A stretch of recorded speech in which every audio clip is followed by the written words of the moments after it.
جب بھی بات ہوگی آغا خان کی سندھ میں آمد کے حوالے سے تو اس بات کو بھی یاد رکھیں کہ آغا خان اول ہونے سے قبل بھی وہ ایک الگ شخصیت رکھتے تھے، جیسے وہ امام حاضر مانے جاتے تھے۔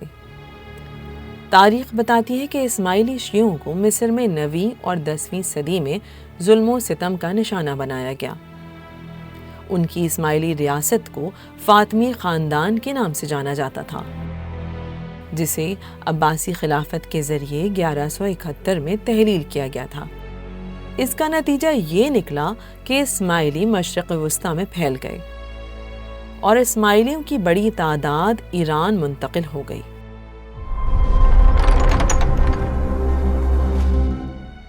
جہاں ایران کے شہر یزد میں حسن علی شاہ کے والد کے ایک مذہبی بلوے کے نتیجے میں قتل کے بعد ان کی والدہ داد رسی اور انصاف کے لیے انہیں لے کر تہران آ گئیں، جہاں اس وقت قاجاریہ سلطنت تھی اور فتح علی قاجار برسر اقتدار تھے۔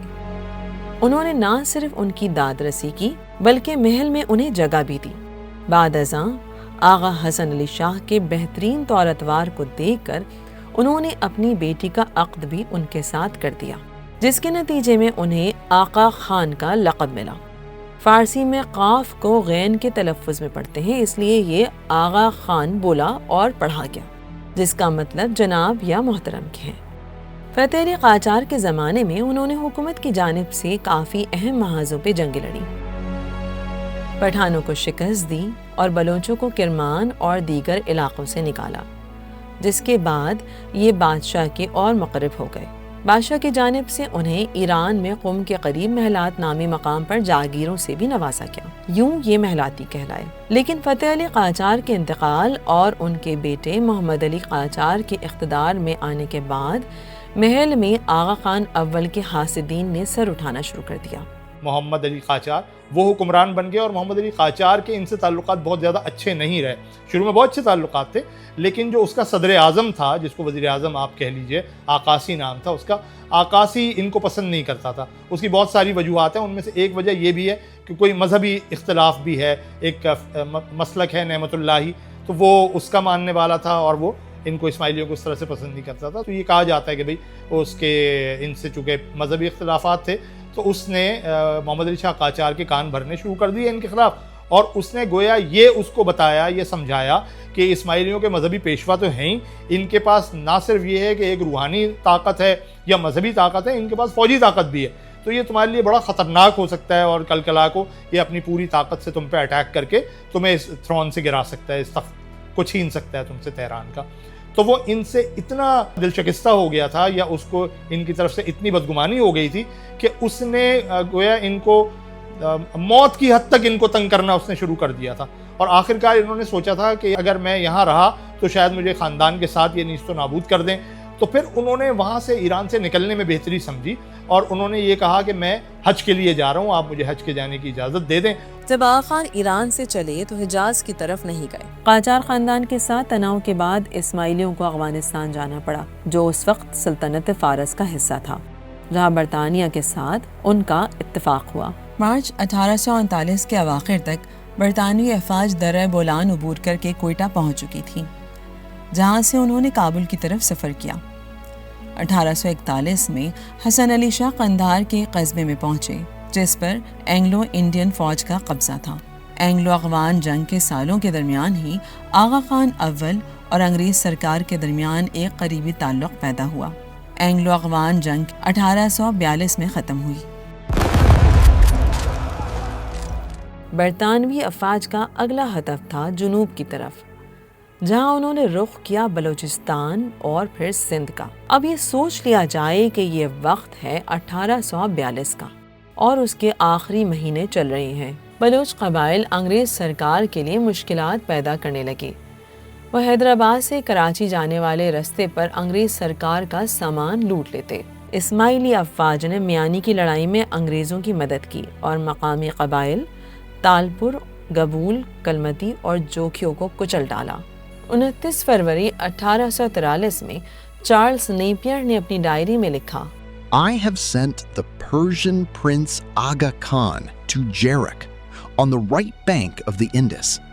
His influence is great, and he will, with his own followers, secure our communication with Karachi. He is the lineal chief of Ismailians, who still exist as a sect and are spread all over the interior of Asia. اسماعیلیوں نے برطانوی افواج کے ساتھ معاون کے طور پہ کام کیا۔ انگریزوں کی سندھ کی فتح 1843 میں کامیاب ہوئی، جب جنرل چارلز نیپیئر نے برطانوی سرکار کو ایک ٹیلی گرام بھیجا جس میں انہوں نے لکھا، Peccavi, I have sinned. یہ ایک لاطینی زبان کا لفظ ہے جس کا انگریزی ترجمہ ہے I have sinned۔ یہاں اس لفظ کا استعمال اس طریقے سے کیا گیا کہ انہوں نے بتایا کہ انہوں نے سندھ کو فتح کر کے ایک گناہ کیا ہے۔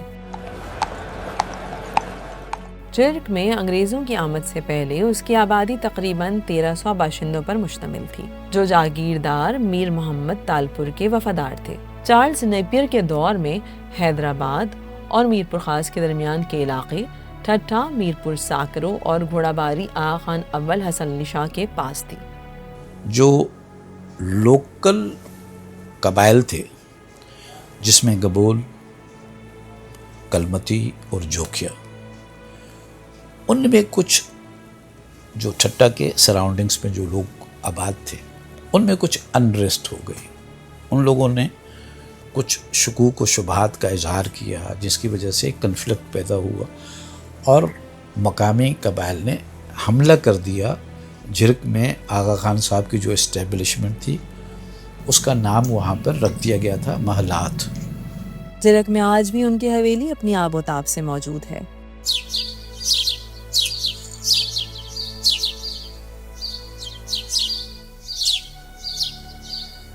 محلات اس لیے رکھ دیا گیا تھا کہ آغا حسن علی کا جو آبائی گاؤں تھا ایران میں وہ موضع محلات میں تھا، تو اسی طرح یہاں پر بھی اس جرگ کے اس حصے میں، اس محلے کو جہاں آغا خان صاحب نے اپنا مکان بنایا تھا، اپنی اسٹیبلشمنٹ رکھی تھی، اپنے لوگوں کو آباد کیا تھا، جو ان کے ساتھ 220 لوگ آئے تھے، تو وہ جگہ ابھی بھی اگر آپ جرگ میں جائیں گے تو محلہ محلات آپ کو نظر آئے گا، وہ مکان بھی نظر آئے گا جہاں آغا خان صاحب رہتے رہے۔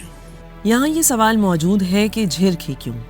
تو تاریخ بتاتی ہے کہ جس جگہ آغا خان اول کی حویلی ہے وہاں سے قریب ہی دریائے سندھ کا کنارہ تھا جہاں سے تجارت ہوا کرتی تھی۔ اس لحاظ سے وہ زمین سب سے زیادہ قیمتی تصور کی جاتی تھی، اسی لیے آغا خان کو انگریز سرکار نے ایک بڑی اراضی اس علاقے میں تحفے میں دی۔ انگریزوں سے فائدہ حاصل کرنے والوں میں صرف اسماعیلی نہیں تھے، بلکہ جن سرداروں نے سندھ کو نوآبادیاتی بنانے کے لیے انگریزوں کی کوشش کی حمایت کی، انہیں بھی زمین کے بڑے رقبے سے نوازا گیا۔ ان زمینداروں کے پاس اب بھی زمین کا بڑا حصہ موجود ہے جو انہیں مقامی کسانوں پر کنٹرول حاصل کرنے میں مدد کرتا ہے۔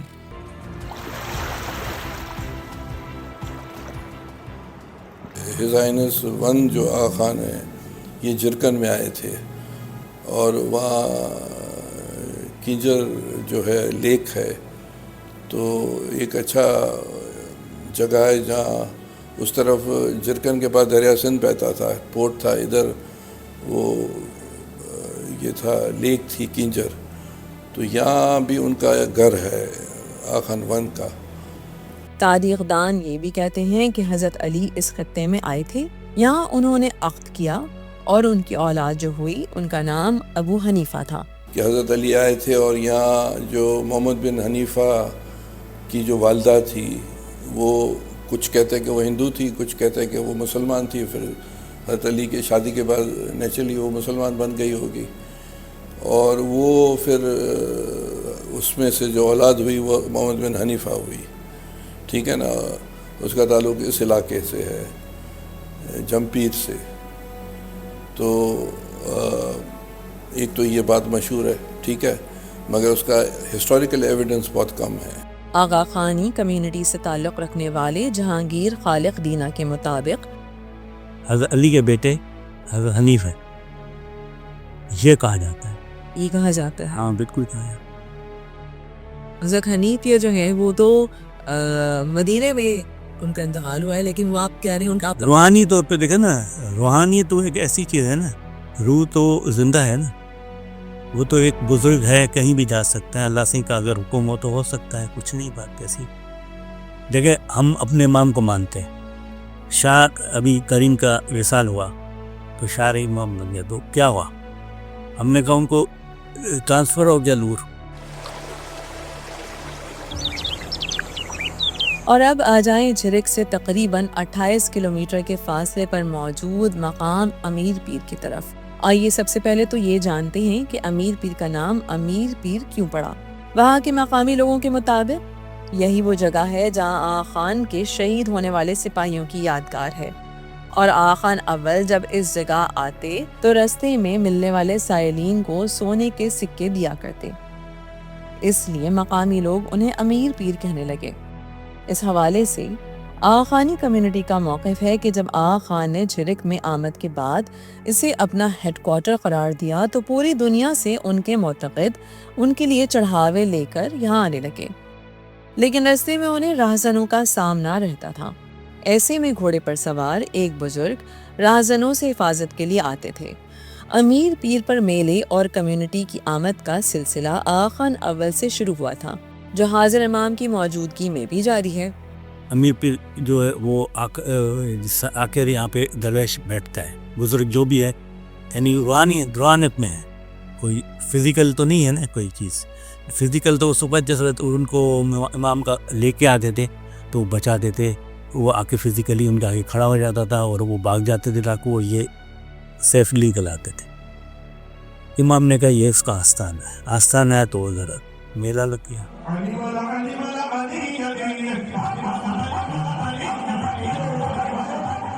میلے جو شروع ہوئے وہ آغا خان ون اجتماع کرتے تھے اپنے کمیونٹی کا وہاں، تو وہ جو اجتماع ہوتے تھے اس میں آپ کہہ سکتی ہیں کہ جو ہماری تحقیق ہے، جو ایک ہسٹورین ہے محمد علی مانجی وہاں کے پروفیسر، انہوں نے بھی یہی بات کی ہے کہ یہ جو میلے جو شروع ہوئے تھے یہ 1850 یا 1830 کے بعد شروع ہوئے تھے۔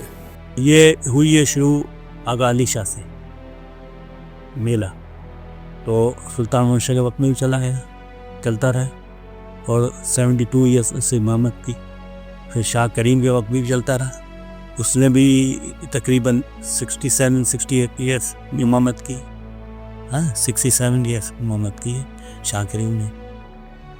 انہوں نے بند نہیں کرایا تو چل گیا، اگر وہ حکم کر دے بند کر دو بند ہو جائے۔ اب شاہ رحیم آئے، اگر وہ کہہ دیں تو ہمارا ایمان تو کریے نا، ہم کیونکہ حکم مانتے ہیں امام کا۔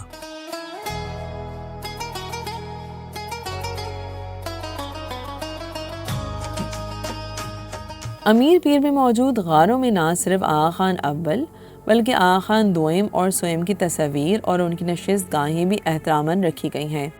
ان غاروں میں موجود دیے اس بات کی نشاندہی بھی کرتے ہیں کہ یہاں اسماعیلی منت یا دعا کے لیے آتے ہیں۔ زبانی روایت کے مطابق 72 خوجے اپنے امام کو بچانے کے لیے مارے گئے، جس نے آغا خان کے پیروکاروں کو ایک افسانوی بلندی عطا کی، اور اس کے بعد اس واقعے کو کربلا کے سانحے سے تشبیہ دے دی گئی۔ پھر یہ کہتے ہیں کہ بھائی وہاں امیر پیر پر جو ہے اپنا درگاہ ہے یا غار ہے، کیج جس کو کہتے ہیں، کیف، وہ پھر وہاں سے انہوں نے جمپ مارا اور پھر وہ مدینے میں نکلے یا کوفہ میں نکلے یا کربلا میں نکلے۔ اس پر یہ بھی ہے کہ انہوں نے امام حسین کی شہادت کا انہوں نے بعد میں وہ بدلا لیا، یہ بھی ایک چیزیں ہیں، مگر ہسٹوریکلی یہ چیز ابھی تحقیق کی ضرورت ہے۔ ایک برطانوی سیاح ڈینس راس نے لکھا ہے کہ اسماعیلی عقیدت مند اس بات پر قائل ہیں کہ امیر پیر کے ولی حضرت علی کی اولاد تھے، جنہوں نے ایک زیر زمین رستے سے سفر کیا جو سندھ کو عراق سے ملاتا تھا۔ سندھ گیزیٹیئر میں ذکر ہے کہ 1875 میں انگریزوں نے اسماعیلی کھوجوں کے سالانہ میلے کے بارے میں لکھا، جو ہر نومبر میں امیر پیر کے مقام پر منعقد ہوتا تھا۔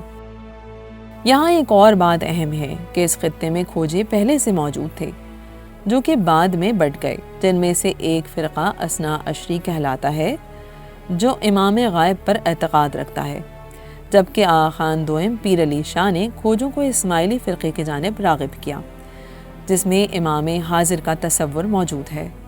یہی نہیں بلکہ ہندوستان کی سیاسی تاریخ میں بھی کھوجوں کا اہم کردار نظر آتا ہے۔ 1846 میں محمد علی جناح جھرک میں پیدا ہوئے۔ اس کے بعد ان کی رہائش گاہ کو اسکول میں تبدیل کر دیا گیا۔ جناح ایک کھوجا فرقے سے تھے، انہیں آغا خان کی سرپرستی حاصل تھی۔ وہ خاص طور پر ان کی تعلیم میں دلچسپی رکھتے تھے، اور سلطان محمد شاہ نے جناح کو انگلینڈ میں لنکن بار سے گریجویشن کرنے کے بعد بامبے میں قانون کی پریکٹس میں شامل ہونے کی ترغیب دی۔ واضح رہے کہ 1845 میں آغا خان اول بامبے چلے گئے تھے، جہاں ملکہ برطانیہ کوئین وکٹوریہ نے ان کی خدمات پر انہیں ہز ہائنس کا لقب دیا۔ تاہم برطانوی راج کے خاتمے کے باوجود آغا خان کے تعلقات برطانیہ کی بادشاہت کے ساتھ رہے۔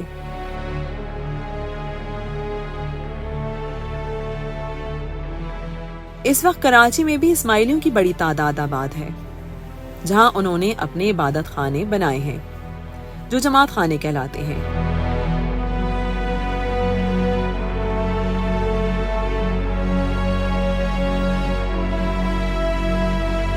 اس خطے میں اسماعیلیوں کی تاریخ اقتدار کی جنگ کے ساتھ شروع ہوئی، جو کہ مشرق وسطیٰ تک پھیلی۔ اس وقت اسماعیلی ایک کاروباری برادری کے طور پر پوری دنیا میں بکھرے ہوئے ہیں، لیکن اپنے 50ویں امام پر یقین اور اپنی مذہبی حدود میں رہتے ہوئے۔